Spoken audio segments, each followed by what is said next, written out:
février 2013. Chokri Belaïd avait vivement critiqué le gouvernement islamiste. Ses obsèques se muent en manifestation contre l'islam politique financé par l'argent du Qatar. Libye, septembre 2012. Des extrémistes attaquent le consulat américain à Benghazi. L'attentat coûte la vie à 3 membres du personnel et à l'ambassadeur Chris Stevens. C'était pourtant les forces aériennes des États-Unis et d'autres pays occidentaux qui avaient arrêté les troupes de Kadhafi devant Benghazi. De courageux citoyens manifestent contre les extrémistes et leur haine. Égypte, printemps 2013. Cérémonie funèbre pour des Coptes assassinés par des musulmans radicaux. Les salafistes et les frères musulmans au pouvoir ameutent l'opinion contre les chrétiens. Les salafistes reçoivent de l'argent d'Arabie Saoudite, les frères musulmans du Qatar. En Syrie, l'ingérence des États du Golfe est encore plus forte. Le Qatar et l'Arabie Saoudite financent l'insurrection sunnite. Ils ne visent pas l'instauration d'une démocratie, mais l'avènement d'une Syrie sunnite et fondamentaliste.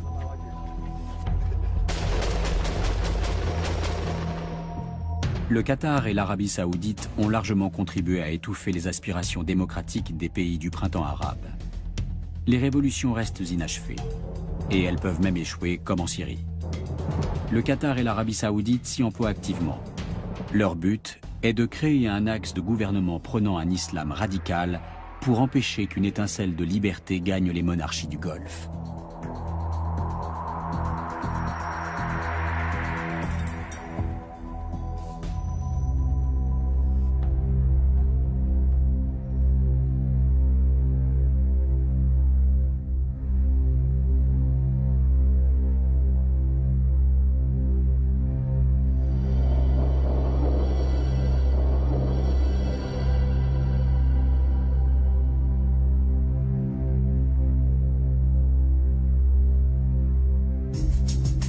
Le Najd, une région d'Arabie Saoudite.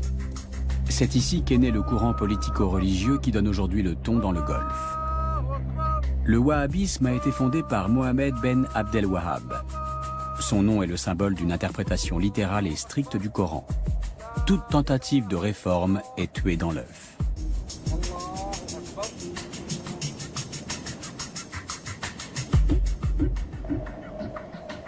En 1932, Abdelaziz Al Saoud, associé aux Wahhabites, réunit plusieurs royaumes pour créer l'Arabie Saoudite.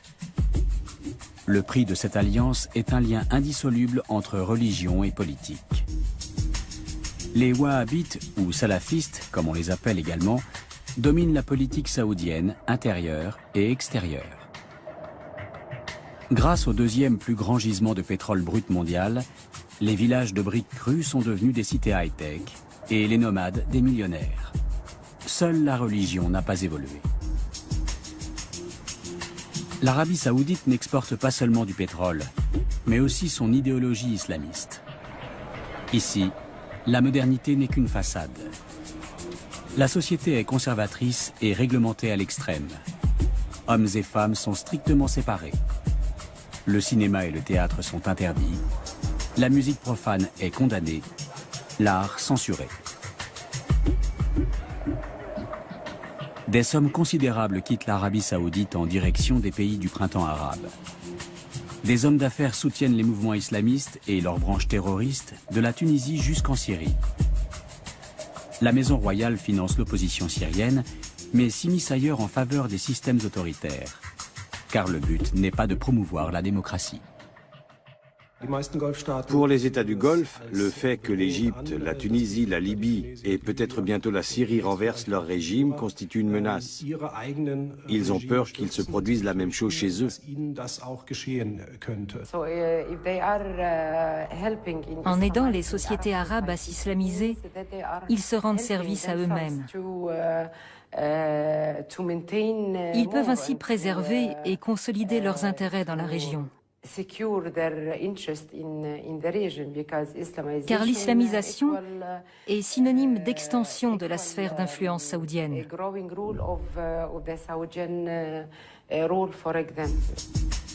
Le Qatar s'immisce lui aussi dans la refonte du monde arabe. La petite péninsule du Golfe Persique fait désormais partie des États les plus influents de la région. Après l'Iran et la Russie, le Qatar possède les plus grandes réserves mondiales de gaz. 80% de ses habitants sont des travailleurs immigrés.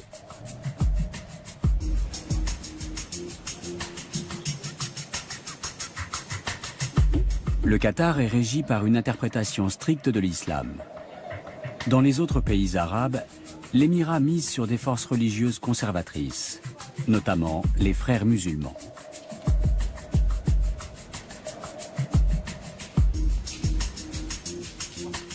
Le cheikh Hamad Ben Khalifa Al Thani est le père de l'émir actuel. Grâce à lui, le Qatar est passé en 20 ans du statut de simple figurant politique à celui d'acteur principal de la région. C'est au Caire que se trouve le siège de la Ligue arabe, mais c'est à Doha, la capitale du Qatar, que sont organisés ces sommets. Le Qatar profite de la situation confuse de l'Égypte pour se mettre en avant.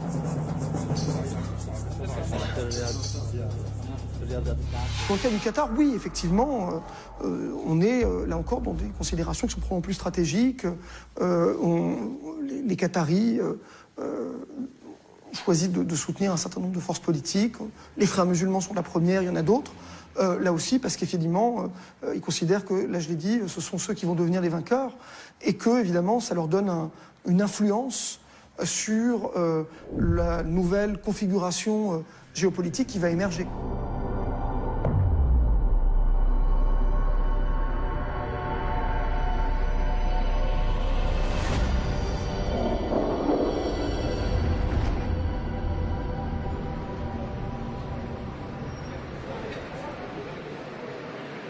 Houda Cherni fait partie de ceux qui s'opposent à l'influence des pays du Golfe. Elle est conseillère juridique d'une grande compagnie maritime, mère de famille, militante des droits des femmes, syndicaliste et soutient de la première heure de la Révolution. J'aime beaucoup cet endroit. J'y ai vécu tant de belles choses.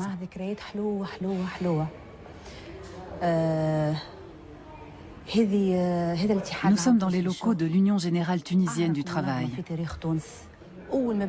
C'est la plus ancienne organisation syndicale de Tunisie. Dès le début des manifestations et du mouvement contestataire, l'Union générale tunisienne s'est beaucoup investie et a soutenu les manifestants dans toutes les villes tunisiennes qui se sont soulevées. Juin 2013. Derrière ces barbelés se trouve le ministère de l'Intérieur. Le pays est gouverné par le parti Ennahda, la branche tunisienne des frères musulmans. Lors des premières élections libres, Ennahda a remporté le pourcentage le plus élevé de voix, mais pas la majorité absolue. Pourtant, il tente aujourd'hui de transformer toute la Tunisie en une société islamiste conservatrice. Nous avions un grand rêve, celui d'une Tunisie nouvelle, d'une belle Tunisie. D'une Tunisie libre, laïque et démocratique. Malheureusement, le rêve était trop beau. Et nous avons été vite rattrapés par la réalité. La place centrale de Tunis, rebaptisée place du 14 janvier 2011 après la Révolution. Ici, c'est encore une femme qui orchestre le bal des voitures. Les femmes de Tunisie comptent parmi les plus libres du monde arabe. Mais depuis l'arrivée au pouvoir d'Ennahda, leurs droits sont contestés et elles doivent lutter pour les préserver.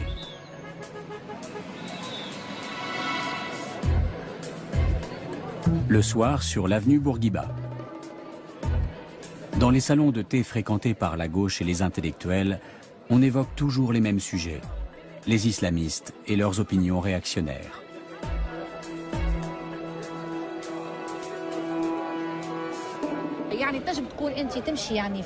Parfois dans la rue, on est abordé par des extrémistes salafistes qui ne parlent pas du voile, mais du voile intégral. Si possible avec niqab et vêtements amples. Il ne s'agit pas d'un voile islamique, mais d'un voile wahhabite. C'est ce courant wahhabite qui nous vient des pays du Golfe comme l'Arabie saoudite et le Qatar qui constitue une menace. Le meurtre de Chokri Belaïd, le 6 février dernier, a marqué un tournant pour tous les opposants aux islamistes. Il a été élevé au rang de martyr, et sa veuve est considérée comme une héroïne nationale. En juin, l'Association tunisienne des femmes démocrates a réuni des signatures pour exiger que le meurtre soit élucidé. Des dizaines de milliers de cartes postales sont arrivées au ministère de l'Intérieur. La même question inscrite sur chacune d'entre elles. Qui a tué Chokri Belaïd? L'attentat a attisé la méfiance à l'égard du gouvernement islamiste et entraîné l'union des partis d'opposition. L'assassinat de Chokri Belaïd a suscité beaucoup de colère et de critiques virulentes. Les citoyens tunisiens ont violemment condamné cet acte.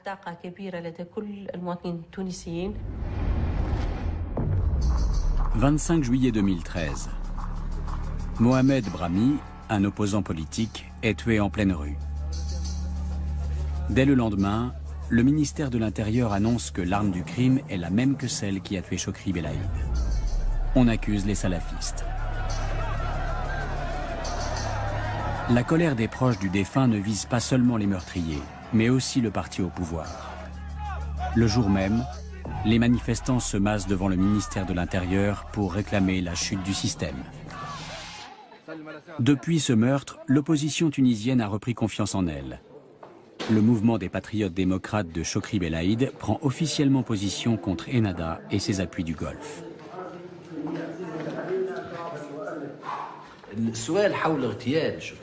Parmi les questions que soulève l'assassinat de Chokri Belaïd, on peut se demander à qui profite ce crime. À l'époque, Chokri était sur le point de réaliser deux choses importantes en Tunisie. Faire éclater au grand jour des politiques, des choix et des alliances, et rassembler le plus grand nombre de Tunisiens contre ces politiques, ces choix et ces alliances. Lors du premier anniversaire de la révolution tunisienne, l'émir du Qatar était l'invité d'honneur de Tunis. Il avait qualifié les changements survenus dans les États arabes de chance historique. Ils allaient enfin pouvoir réaliser leur unité à l'image de l'Union européenne.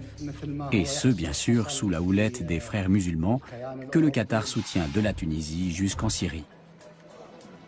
Mais ce mouvement si populaire dans les premiers temps se heurte à la réalité du pouvoir.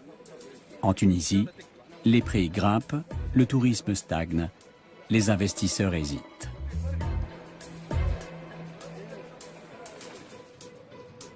En revanche, l'islam radical prospère. Des imams venus du Golfe prêchent dans nombre de mosquées tunisiennes. Les équipes de tournage y sont ouvertement menacées. C'est dans les quartiers pauvres du pays que les salafistes recrutent des combattants pour le djihad en Syrie.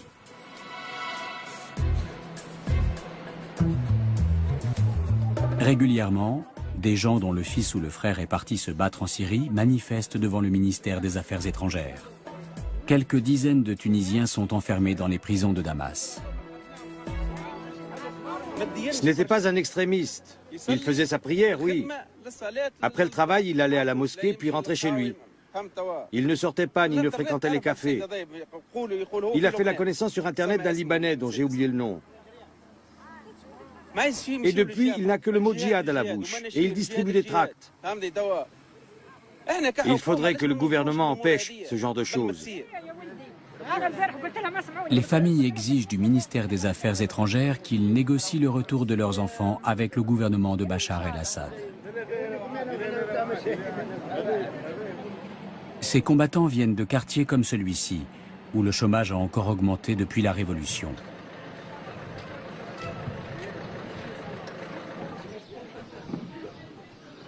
Zaleh Badrouchi s'occupe bénévolement des parents de ces combattants. Il nous conduit chez la mère de l'un d'entre eux. Son fils unique croupit depuis 6 mois dans une prison syrienne. Depuis son départ, cette veuve n'a pratiquement plus de revenus. Allah nous suffit. Il est notre meilleur garant. Que Dieu mette le gouvernement dans le droit chemin pour qu'il rouvre l'ambassade et permette à notre fils de revenir. Elle nous montre les vêtements occidentaux de Bilal, 22 ans. Il était associé dans une boutique de mode, dit-elle, et n'a jamais été religieux. Pour quelle raison est-il parti combattre en Syrie? Sa mère l'ignore. C'était la première fois qu'il allait en Turquie. Avant son départ, sa sœur lui a demandé de lui ramener des vêtements de là-bas. Si son intention était d'aller se battre, il n'aurait pas noté sa commande. Des Tunisiens venus d'Afghanistan se sont emparés de mosquées dans les villages et des quartiers défavorisés.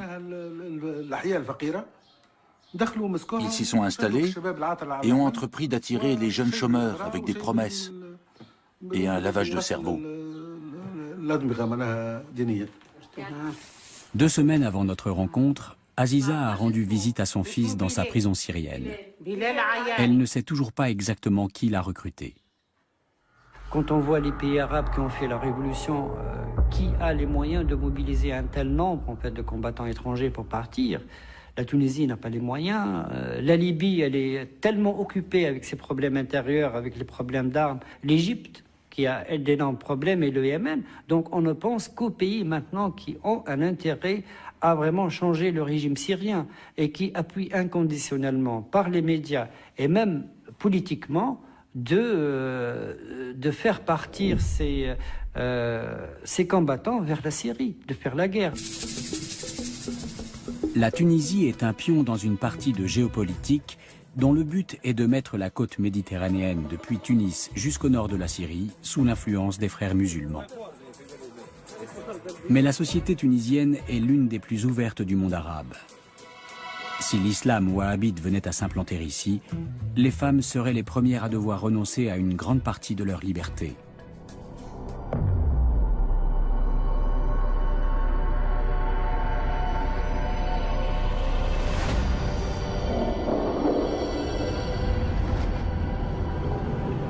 À Benghazi, il n'est pas courant de voir une femme au volant.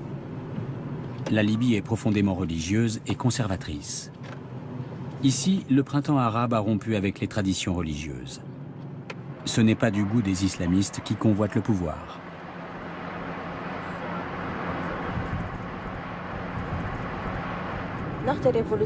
Après la Révolution, il y a eu de grands progrès. Tout d'un coup, les femmes ont pu faire plein de choses. Elles pouvaient travailler, étudier, sortir, conduire une voiture. Nousiba a passé une partie de sa jeunesse en Suisse. Elle est revenue s'installer en Libye en 2008. Non seulement les femmes conduisent, mais elles ont pris des habitudes qui ne plaisent pas aux islamistes.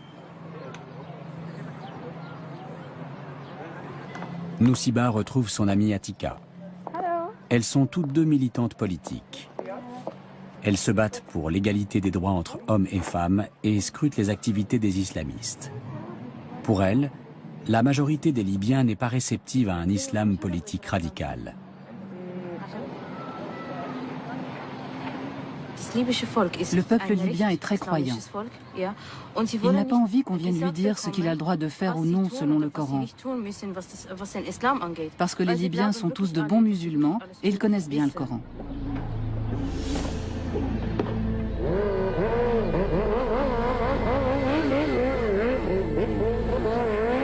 À Benghazi, les milices armées qui ont combattu les troupes de Kadhafi font la circulation. Dans le pays, elles disposent d'un pouvoir considérable. Elles comptent aussi d'innombrables extrémistes, mais leur position est fragilisée depuis qu'en septembre 2012, un groupe terroriste a attaqué l'ambassade américaine. Une vidéo blasphématoire postée sur Internet par un Américain serait à l'origine de l'attentat. Pendant des heures, l'ambassade a été la cible d'un feu nourri. Les terroristes ont tué 3 ressortissants américains. Et Chris Stevens, l'ambassadeur, est mort asphyxié. Rizik Atik était voisin de l'ambassade. Il a assisté à l'attaque, mais n'a pu aider les assiégés. Les attaquants étaient trop nombreux. Ce qui s'est passé est inacceptable. Nous avons été attristés par ce qui est arrivé, surtout pour l'ambassadeur. Il a été là pendant la Révolution. Il a vécu avec nous, avec le peuple. Cet attentat a marqué un tournant.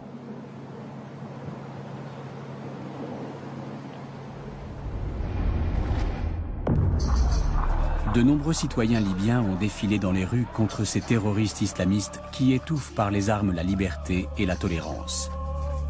En retour, les extrémistes ont assassiné des militants qui les avaient ouvertement critiqués.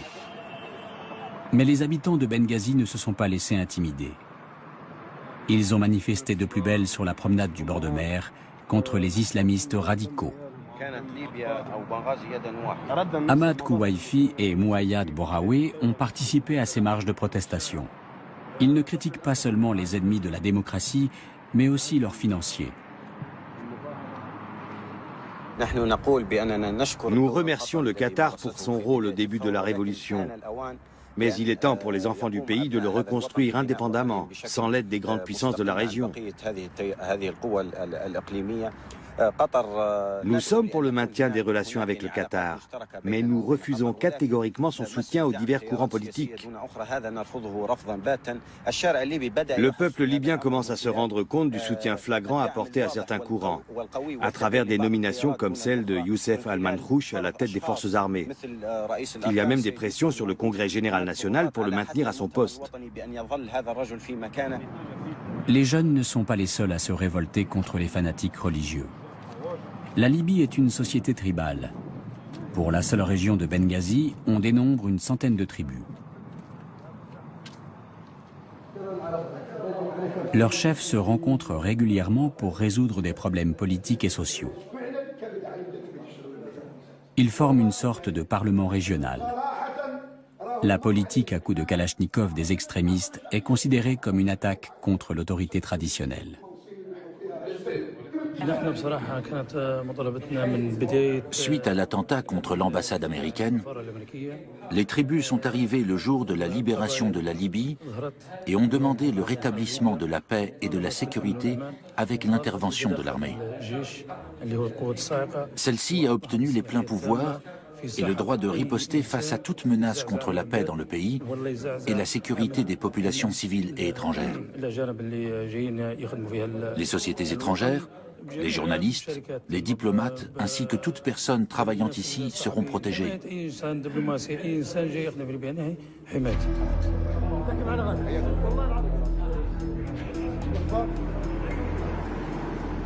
Souleyman Al-Qahtani se rend chez un ami à Benghazi.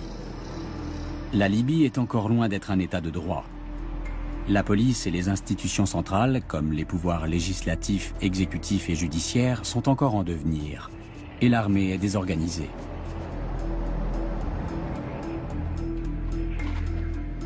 Les structures tribales pourraient combler ce vide politique. Leur tradition d'apaisement permet souvent d'éviter le pire.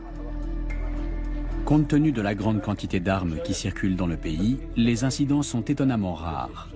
Là encore, c'est grâce aux tribus. Elles observent les faits et gestes des groupuscules d'activistes politiques qui se réclament de la religion, car elles connaissent leur capacité à diviser la société et leur intention de bâtir une théocratie.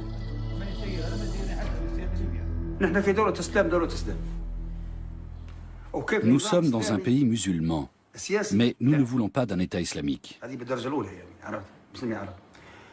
C'est mon avis personnel et chacun défend son point de vue. Quoi qu'il en soit, en Libye, nous sommes des tribus solidaires, fidèles à nos origines et à nos clans. Quoi qu'il arrive. L'islam n'est pas un facteur de solidarité en Libye. Le nationalisme non plus. C'est l'appartenance à une tribu qui est un facteur de solidarité.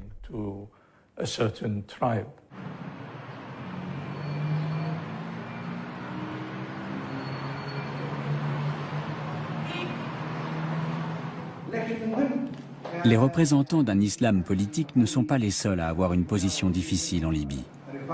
Les frères musulmans sont eux aussi en difficulté. Pilotés par leur siège égyptien, ils ont tenté sans grand succès de s'implanter dans le paysage politique. Selon les estimations, la confrérie libyenne compterait 5000 membres en Libye. Peut-être sont-ils moins nombreux encore. Leur influence politique est pratiquement insignifiante, mais leur projet est radical. Les frères musulmans veulent fusionner politique et religion, prétendument par la voie démocratique.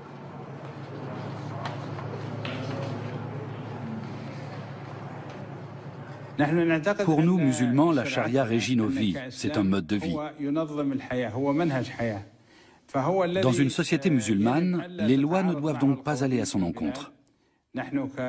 Nous laissons le choix au peuple. Nous nous sommes prêtés au vote démocratique. Ainsi, c'est le peuple, à travers l'élection des membres du Parlement et des dirigeants, qui définit la ligne de conduite. Le Qatar et l'Arabie saoudite tentent ici aussi d'aiguiller le printemps arabe. Pour l'instant, sans succès. Car les Libyens disposent eux-mêmes de vastes gisements de pétrole et ne sont pas dépendants de l'argent des pays du Golfe. La Libye produit 500 000 barils par jour. Un chiffre énorme pour une population de 6 millions d'habitants.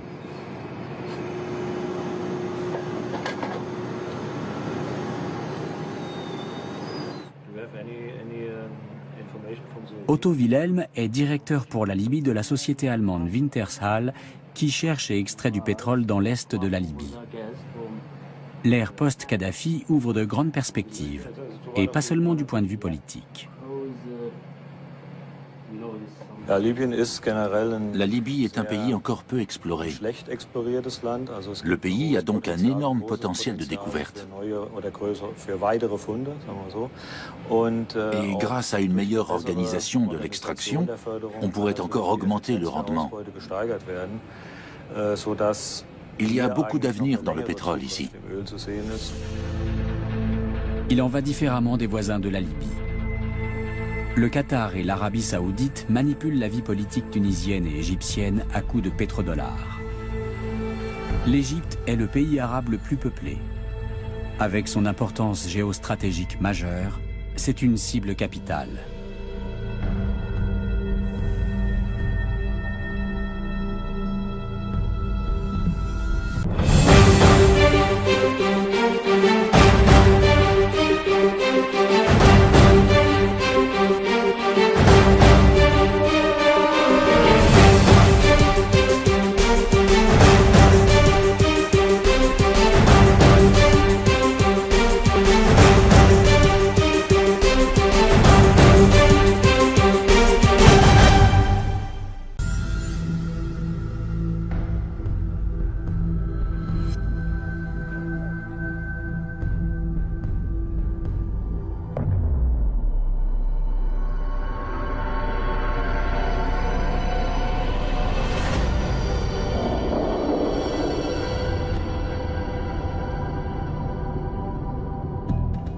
Pauvre en pétrole, l'Égypte est dépendante de l'argent de l'étranger. Les Qataris ont massivement investi sur le Nil. D'innombrables bâtiments ont fleuri grâce à l'argent des riches États du Golfe, générant quantité de nouveaux emplois.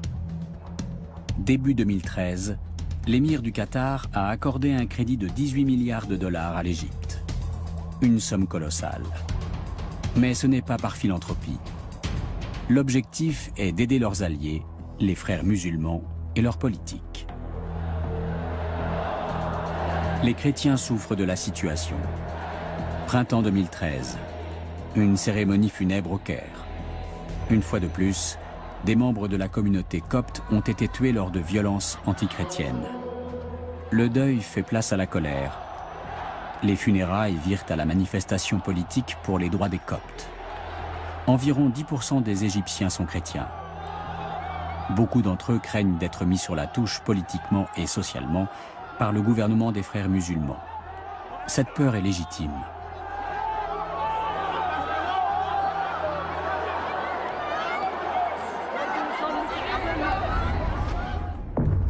En 2012, chrétiens, défenseurs des droits civiques et féministes quittent l'Assemblée constituante en signe de protestation. Ils sont aussitôt remplacés par des membres du Parti des frères musulmans. Une constitution à tendance fortement islamiste est rédigée en un temps record. Très largement contestée, cette nouvelle constitution est approuvée par seulement 21% des électeurs. Quand Mohamed Morsi devient président en juin 2012, il déclare vouloir défendre la liberté, la démocratie et les droits des minorités. Mais il ne tient pas parole. Le jour de l'intronisation de l'évêque Tabadros, alias Théodore II, patriarche des Coptes orthodoxes, Mohamed Morsi est absent. Un cruel manque de respect à l'égard des chrétiens qui vivent en Égypte depuis près de 2 millénaires. Le mépris évident du président à l'égard du nouveau pape n'est pas sans conséquence. Pour les extrémistes, il légitime la persécution des chrétiens. La moindre altercation suffit souvent à déclencher des affrontements mortels, comme celui survenu au printemps dernier à El Ksoussous, une localité de la banlieue nord du Caire. Des magasins tenus par des coptes sont saccagés, des maisons incendiées. 6 chrétiens et un musulman y laissent la vie. Atef Abdedrabo a assisté à ce déchaînement de violence qui n'était pas un combat de rue comme il y en a tant. Cette fois, le conflit prenait la tournure d'un pogrom. Vers 22 h, un gigantesque incendie s'est déclaré, créant des mouvements de panique. Tout le monde criait au feu. Je suis sorti au milieu de la foule et j'ai vu qu'une grande partie de la rue était en feu et que la maison de Farouk Awad avait brûlé. On jetait le mobilier brûlé par les fenêtres. Ces pères de famille coptes craignent pour leurs femmes et leurs enfants. Dans de nombreux quartiers du Caire, chrétiens et musulmans cohabitent paisiblement. Toutefois, cette paix intercommunautaire est menacée par le projet d'islamisation des frères musulmans. Mais elle n'est pas encore perdue. Beaucoup de musulmans considèrent le fondamentalisme islamique comme contraire à l'islam. Ce qui me fait peur, c'est qu'on a toujours vécu ensemble, chrétiens et musulmans. Nous n'avions jamais connu ça. Nous avons la chance en Égypte d'avoir une nation composée de 2 religions, chrétienne et musulmane. Nous avons toujours partagé nos repas et nos sorties. Tout ce qui nous différencie, c'est ce que Dieu nous interdit. C'est la seule différence. Aujourd'hui, vous avez les frères musulmans et les politiques qui se disputent le pouvoir. Et pendant ce temps, le peuple meurt de faim. On va finir par s'entretuer. Le peuple va se venger des frères musulmans et de l'opposition. Il n'épargnera personne. Nous sommes à bout. Début 2013, le président Mohamed Morsi, flairant l'inquiétude ambiante, se rend à Berlin pour rassurer l'Europe. Il affirme que l'Égypte est un pays démocratique, que la société égyptienne est une société libre et que les minorités y sont protégées. Après son rendez-vous avec la chancelière Angela Merkel, il accepte de se prêter à une interview. Werden Touristen in Ägypten in Zukunft mit einem Alkoholverbot rechnen müssen? Mohamed Morsi répond que chaque culture a ses valeurs et qu'en Allemagne aussi, il y a des règles à respecter.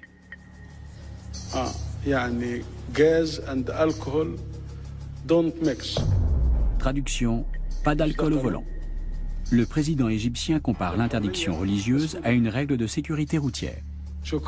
Le public berlinois reste bouche bée, puis décide tout de même d'applaudir poliment. En Égypte, on ne se gêne pas pour tourner les propos de Mohamed Morsi en dérision.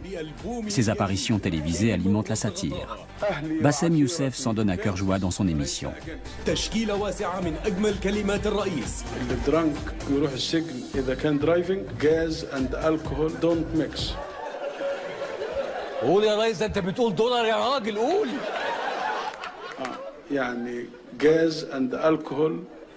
don't mix. Gas and alcohol don't mix.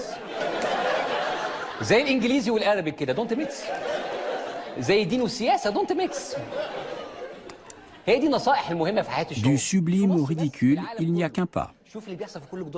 Pour les membres du parti des frères musulmans, ce que fait Bassem Youssef est un crime de lèse-majesté. Or, la satire ne naît jamais que de la réalité. Lorsqu'il reçoit le titre de docteur honoris causa d'une université pakistanaise, le président arbore un costume pompeux qui peut facilement devenir grotesque.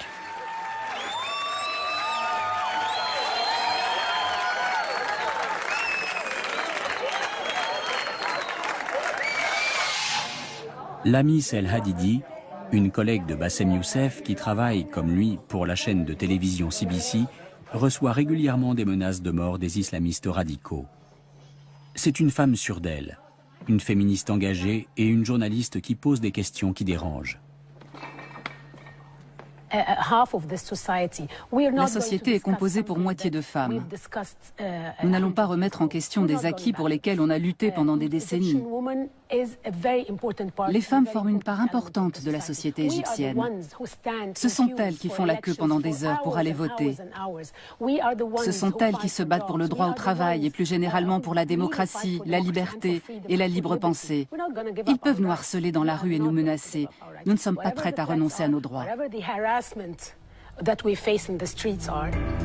Depuis la fin de la dictature de Hosni Moubarak, les rues du Caire ont changé de visage. Le centre culturel Saket El Sawi, par exemple, était auparavant fréquenté par des jeunes aux idées plutôt pro-occidentales. Aujourd'hui, il est investi par des salafistes. La question du jour, les droits et les libertés des régimes démocratiques sont-ils compatibles avec l'islam? Les droits des femmes constituent bien sûr l'un des points importants du débat. Un homme peut-il battre sa femme? Réponse: il ne doit pas la maltraiter, mais certains coups sont permis. S'il la bat, il ne doit pas lui briser les os, ni lui laisser des marques sur le corps. Est-ce qu'à l'étranger, les lois sur les violences faites aux femmes sont aussi précises? Bien sûr que non. Les salafistes excluent tous ceux qui ne partagent pas leur interprétation de l'islam. C'est précisément ce qu'il y a de plus profondément antidémocratique dans leurs convictions politiques.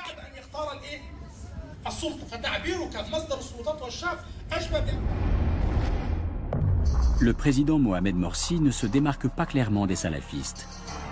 Cet été, lors d'une rencontre réunissant les diverses tendances politiques, il a laissé un prédicateur tenir des propos haineux et même proférer des menaces contre les chiites sans intervenir.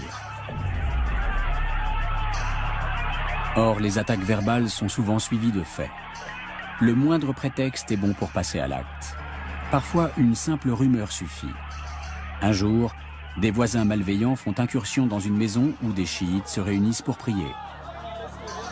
Un autre jour, 4 chiites se font tuer dans la rue, victimes d'un accès de folie meurtrière.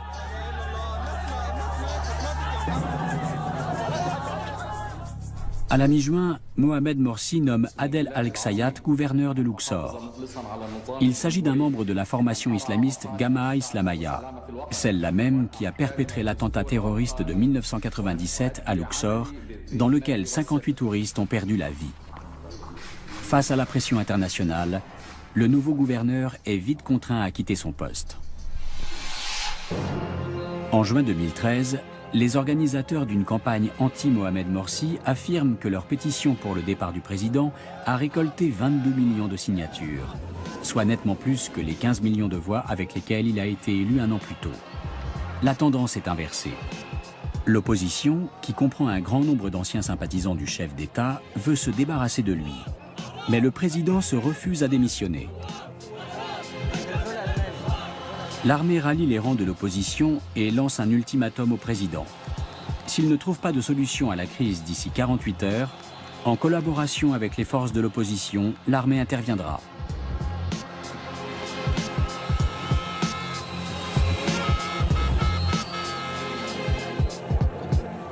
Mais Mohamed Morsi persiste et signe. Il a été élu et est donc le chef d'État légitime. Il se fait même menaçant. Mais aussi arrogant soit-il, ses propositions sont insuffisantes. Ils n'ont rien à proposer. Ils ne gèrent rien. Ils sont incapables d'avoir une vision globale puisqu'ils refusent de collaborer avec qui que ce soit.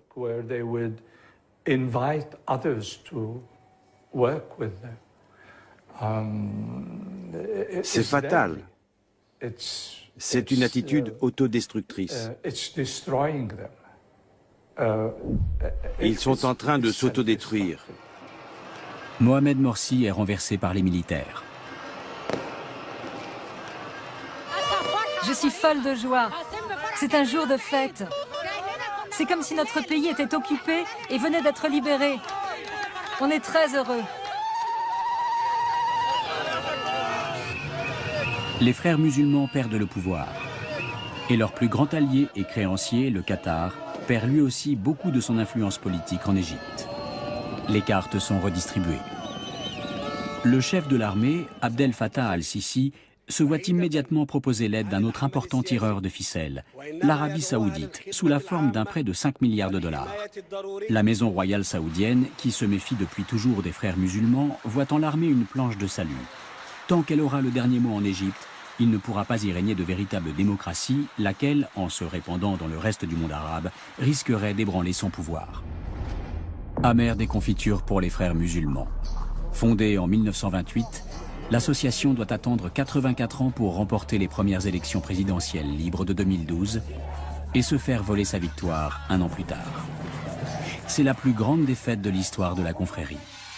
Et donc ils vont entrer dans une sorte de paranoïa en disant finalement on est entouré d'ennemis qui tous n'ont qu'un objectif, c'est de restaurer le régime de Moubarak. On ne peut faire confiance qu'à nous-mêmes et donc on se referme sur le groupe. On se referme un peu comme une sorte de forteresse assiégée finalement. Et ce qui est très étonnant, c'est que cette rhétorique, on pourrait penser qu'elle est simplement une rhétorique de justification. Les fidèles de Mohamed Morsi ont maintenant l'armée et la plus grosse partie de la population contre eux. La situation politique la plus défavorable qu'on puisse imaginer. La confrérie traverse une formidable crise, au point que ses membres en arrivent à craindre pour sa survie.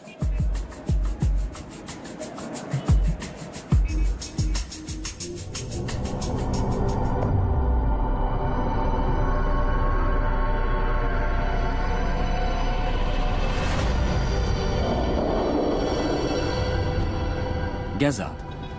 Il n'y a guère de ville au monde où autant de personnes sont concentrées dans un espace aussi restreint.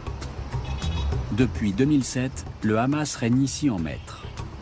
C'est à cause de l'islamisme forcené de cette branche palestinienne des frères musulmans que la bande de Gaza fait l'objet d'un blocus international. Elle ne peut plus exporter, et ne pouvant apporter que de façon extrêmement limitée, elle fait venir la plupart des marchandises d'Égypte par des tunnels de contrebande. Les camps de réfugiés n'ont toujours pas disparu de Gaza. C'est dans des quartiers surpeuplés comme celui-ci que s'entassent tous ceux qui ont fui des lieux aujourd'hui situés sur le territoire d'Israël. Le chômage sévit encore plus ici que dans les villes. Les 1,7 million d'habitants de la bande de Gaza ne survivent que grâce aux aides de la communauté internationale.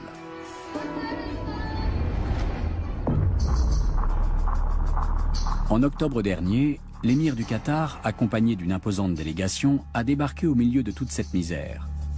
Il est le premier chef d'État à rendre visite au plus haut responsable du Hamas à Gaza, Ismaël Haniyeh.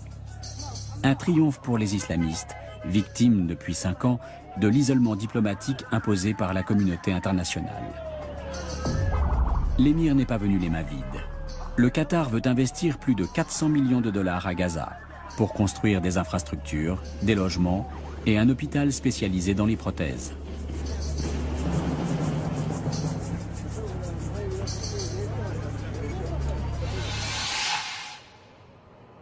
Contrairement aux autres investisseurs potentiels, le Qatar tient promesse. En janvier 2013, l'émirat crée à Gaza un bureau pour la reconstruction de la bande de Gaza. La réfection des infrastructures routières compte parmi les projets les plus importants.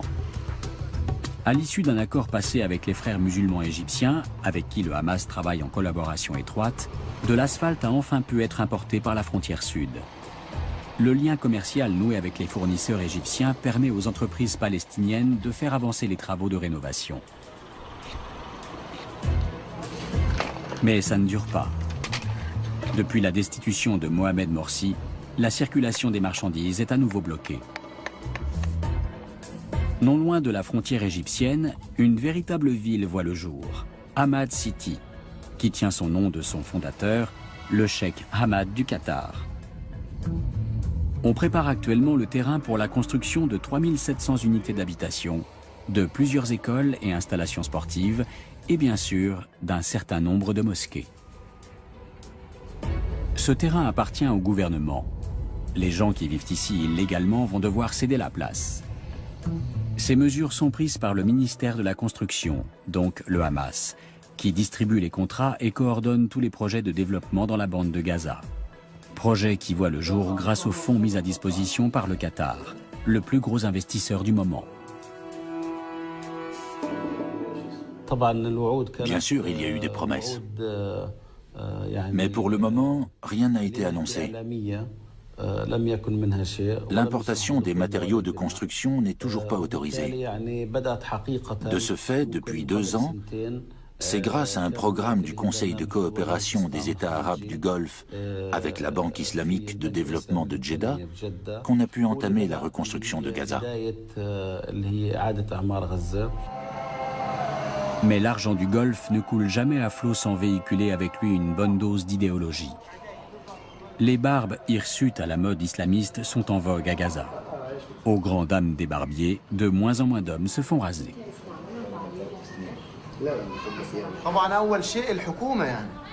C'est d'abord la faute du gouvernement.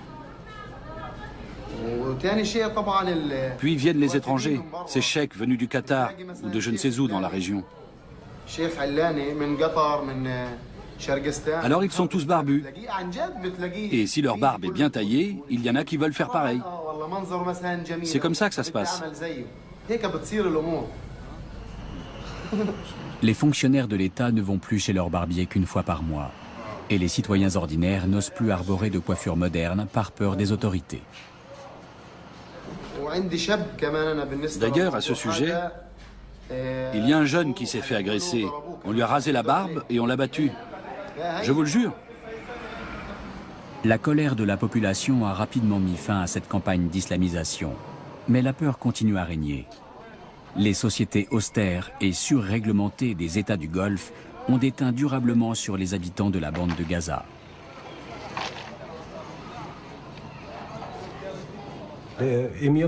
L'émir du Qatar est très conséquent dans son soutien aux frères musulmans. En Palestine, ils sont représentés par le Hamas, l'aile locale de la confrérie. Et à travers sa visite officielle à Gaza et l'appui financier qu'il leur accorde, l'émir a montré très clairement que ce sont eux qu'il soutient en Palestine.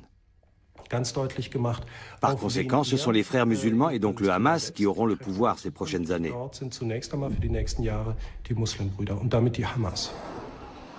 Toutefois, des mouvements de résistance apparaissent, en particulier au sein de la population féminine. Où en sont les femmes après les printemps arabes? Tel est le thème de cette conférence tenue à Gaza en juin dernier. Les intervenantes, tunisiennes, égyptiennes et yéménites, reprochent aux islamistes d'adopter une attitude discriminante envers les femmes avec l'appui des pétromonarchies. Dans les projets de développement, il y a une ingérence de la part des pays du Golfe, que ce soit le Qatar, les Émirats arabes unis ou le Koweït, à travers des associations islamiques qui investissent en Palestine, et en particulier dans la bande de Gaza, dans l'intérêt du pouvoir en place. Ainsi, le pouvoir sera sous l'influence de leur idéologie et de leurs convictions, dont fait partie la question des droits des femmes. Les femmes ont un niveau d'érudition plus élevé à Gaza qu'en Égypte ou en Libye. Mais ici, elles sont victimes d'un double enfermement, car elles vivent à la fois au sein d'une société très conservatrice et dans un territoire étroitement replié sur lui-même. En fournissant au Hamas des aides au développement dont Gaza a un besoin urgent, le Qatar se fait un allié supplémentaire qui vient renforcer l'influence géopolitique des puissances sunnites du Golfe aux dépens de leurs rivales chiites, Téhéran et Damas.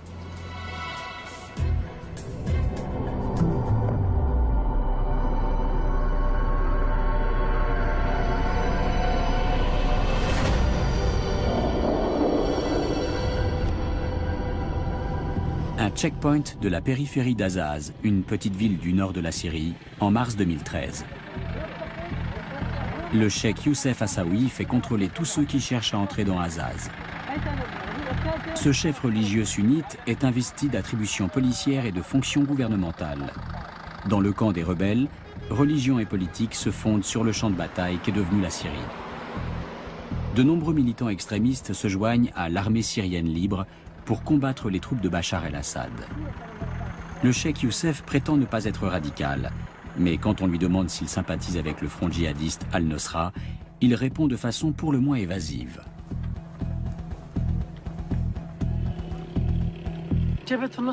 Le front Al-Nosra est formé essentiellement de civils.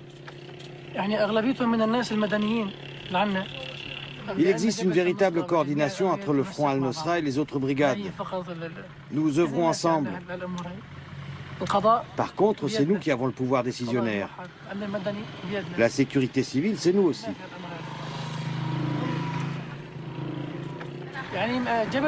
Le Front al-Nosra est une brigade comme une autre, ils n'ont ni pouvoir ni armée. Mais si nous avons besoin de soutien, ils seront présents à l'appel.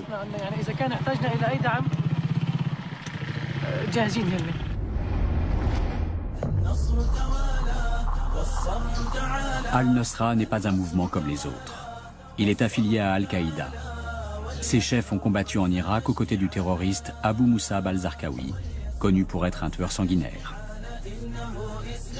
Al-Nosra est donc un front extrêmement brutal qui considère tout individu non sunnite comme un ennemi.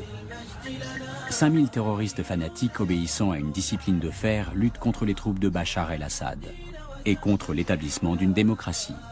Car l'objectif d'Al-Nosra est de fonder un califat islamiste.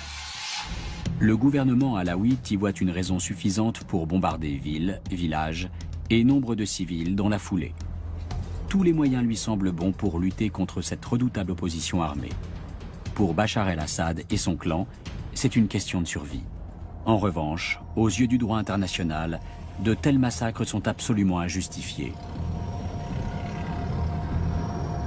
Donc on a remarqué aussi avec Obama, contrairement à la politique de Bush, la politique de la non-intervention. C'est ce qui explique aujourd'hui l'hésitation des États-Unis à intervenir en Syrie. Il y a beaucoup de calculs, il y a aussi des enjeux stratégiques énormes qui se jouent dans cette région. Et le Qatar aujourd'hui est un des acteurs qui se met devant la scène parce qu'elle est crédible. La Syrie est divisée. Les uns veulent un État sunnite, les autres un État séculier. Deux positions inconciliables. À Azaz, le système qu'une grande partie des sunnites voudrait imposer à toute la Syrie est déjà en place. Le cheikh Youssef, en plus de ses attributions religieuses et policières, revêt également la fonction de juge. Il se réclame du droit islamique en vertu duquel les pouvoirs exécutifs et judiciaires sont entre les mêmes mains et prétend qu'il a quasiment réussi à éradiquer la criminalité. On n'aurait plus rien à craindre, sinon des vols dans la région. Nous avions quelqu'un qui s'appelait Ramadan, qu'on a libéré pour bonne conduite et parce qu'il a appris une partie du Coran. Le soutien des mouvements de rébellion sunnites par l'Arabie saoudite et le Qatar a une conséquence paradoxale. L'intervention extérieure renforce la position de Bachar el-Assad. Car désormais, ce que le président syrien prétendait dans ses discours de propagande, à savoir que la révolte était manœuvrée de l'extérieur par l'Occident et les puissances arabes voisines, est bel et bien confirmé. Et les chrétiens comme les alaouites, les laïcs, les socialistes et les libéraux redoutent une dictature religieuse. بعضهم يمد المجرمين بالمال والسلاح والبعض الآخر بالدعم والتدريب ودول جارت على سوريا وشعبها لتضعفه وتهيمن عليه ودول بحثت عن موقع لها في تاريخ لا تمتلكه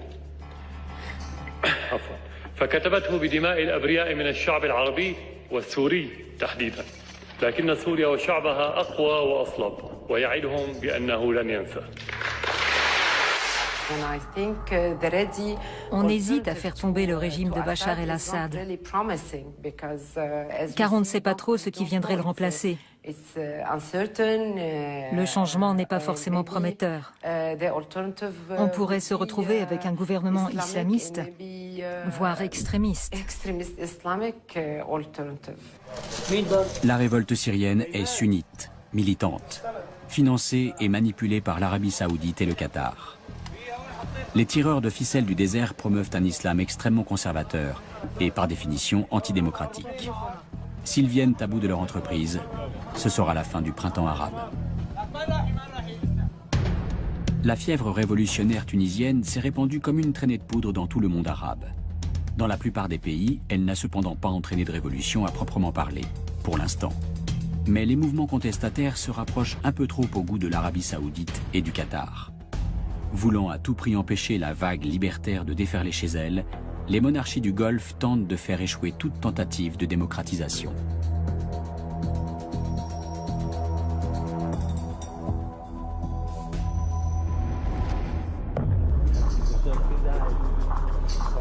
En juin 2013, l'émir du Qatar transmet les rênes du pouvoir à son fils. Il est temps qu'une nouvelle génération prenne les choses en main, annonce-t-il dans son discours d'adieu.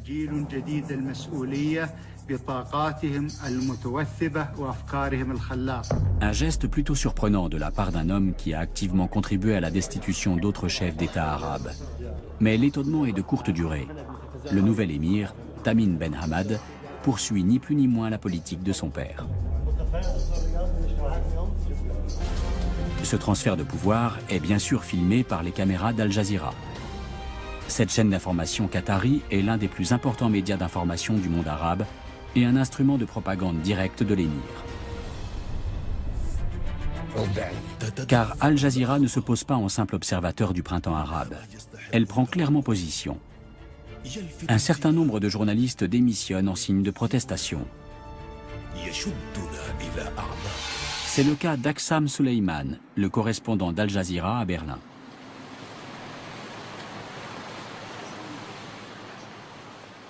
Al Jazeera n'était pas du côté du peuple. Elle a traîné dans la boue les fondements même du journalisme, soi-disant pour le bien des révolutions. Aujourd'hui, on sait qu'en fait, elle agissait en faveur de certains groupes au sein de ces mouvements, à savoir les islamistes. Pour Aksam Suleiman, l'attitude d'Al Jazeera vis-à-vis du printemps arabe a fait perdre sa crédibilité à la chaîne et à son principal créancier, le Qatar. Si l'émirat soutient les mouvements révolutionnaires arabes, c'est pour mieux renforcer sa propre position géopolitique. Et s'il a misé jusque-là sur les frères musulmans, c'est parce qu'ils étaient partout les grands gagnants. Il est clair que les frères musulmans sont les grands profiteurs de la révolution de 2011. Mais ce qu'on ne sait pas, c'est s'ils seront à la hauteur des défis que ces pays vont devoir relever. La stratégie qui consiste à miser sur les frères musulmans est donc assez incertaine. Je pourrais poser la question inverse. Si par exemple le printemps arabe avait amené des forces libérales au pouvoir, est-ce que les monarchies du Golfe les auraient soutenues de la même façon? Bien sûr que non.